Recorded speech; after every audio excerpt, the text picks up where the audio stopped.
Assalamualaikum semuanya, semua kalangan, dimanapun anda berada, di daerah manapun anda tinggal. Kembali lagi bersama gue di channel Queen Show Production. Ya oke, baru tadi sore gue buat konten dan malam ini gue bikin lagi ya, sesuai dengan judul yang gue pasang. Gue sih juga belum begitu mengerti. Setelah gue search ke sana kemari, gue nemu nih pembahasan pemudi gitu kan, yang artinya murung, cemberut, ngambek gitu, galau, melamun gitu kan, merenung. Ini kayak cerita-cerita aja sih. Pernah nggak sih lo kayak permintaan lo, mungkin hal-hal yang lu kepengenin tapi nggak dikasih sama bokap nyokap lu, terus kayak lu pengen jajan, lu pengen ini itu dilarang dengan landasan sayang. Bukan landasan sih, emang bener orang tua lu emang sayang. Ada orang tua yang gak sayang, tapi mungkin kita berasumsinya bahwasanya orang tua tidak pernah, mungkin tidak merasakan menjadi kita. Nah itu salah bro. Justru orang tua lah. Kenapa disebut orang tua itu? Karena mereka sudah menjadi tua. Mereka pernah menjalani masa muda bro.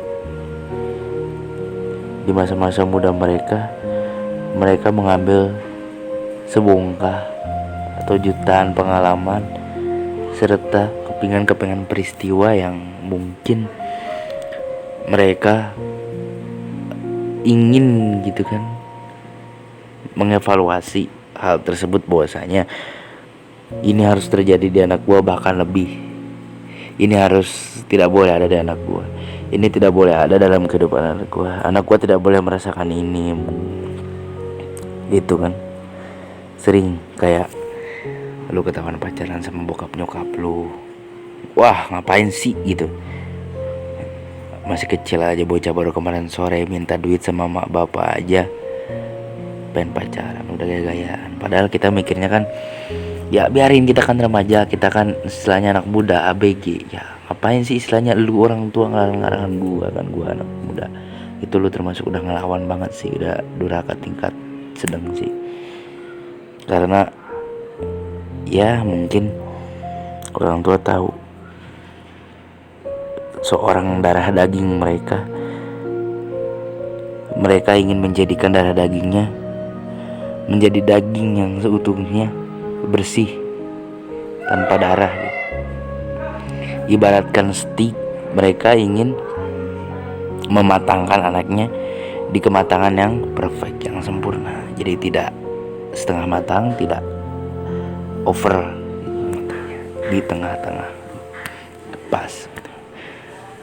Nah, lu kan di situ langsung gitu murung, merenung. Kayak lu nggak dikasih duit jajan, lu nggak boleh ngerokok. Padahal kan emang anak muda enak yang ngerokok. Ngapain sih bakar-bakar duit, mubazir gitu kan. Sebenarnya orang tua itu nggak sepenuhnya ngelarang. Silakan lu ngerokok, silakan, bebas. Tapi orang tua mikir, lu udah bisa nyari duit belum sih? Mak bapak lu nyari duit untuk lu, untuk biaya pendidikan, untuk ilmu, untuk kebaikan, untuk kekerenan, untuk style lu. Mungkin untuk pergaulan lu itu juga pergaulan yang merujuk kepada kepositifan, tapi lu malah merokok. Mungkin ya memang kedengarannya kayak, wah masa gua gak boleh ngerokok sih gitu kan.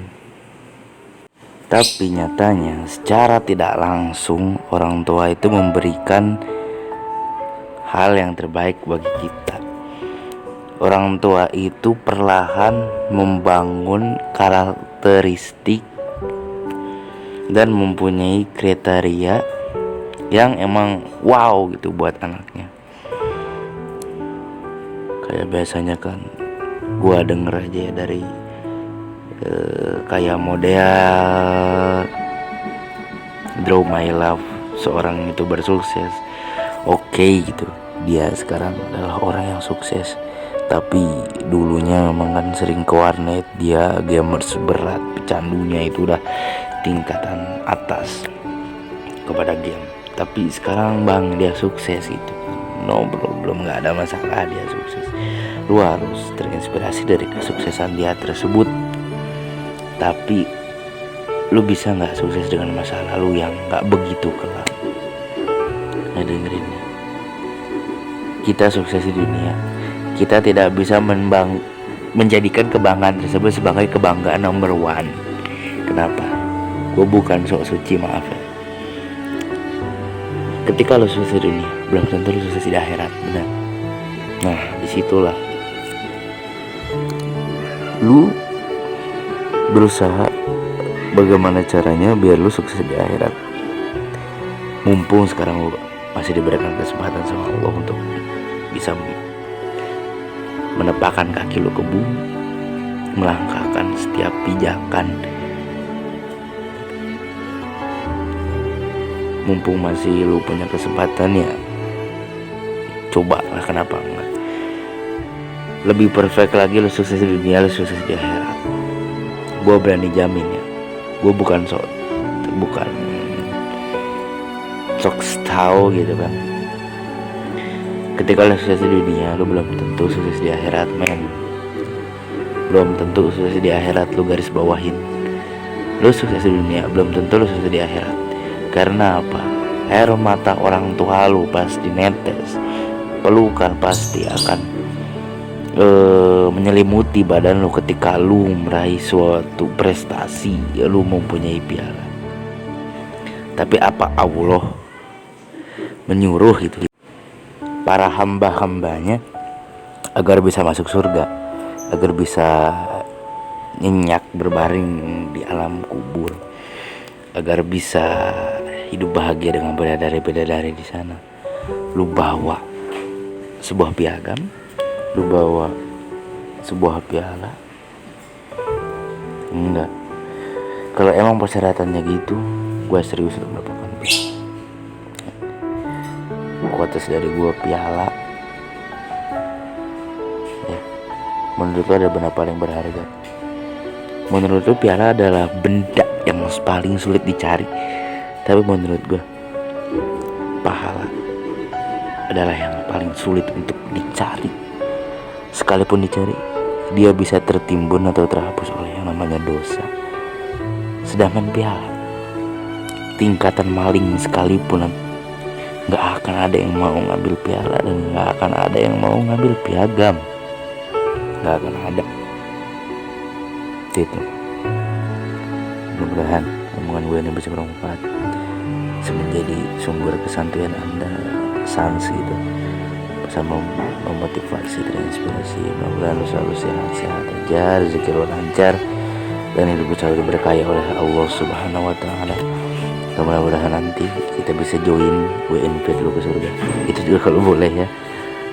Ya, kita saling mendoakan yang positif aja, sama saudara seagama. Beda agama pun sebenarnya kita saudara. Kata saudara ini dalam pencetusan yang pantas dicetuskan dalam kehidupan bermasyarakat dan bernegara sih. Itu aja ya, gue dan goodbye, see you next time, bye bye.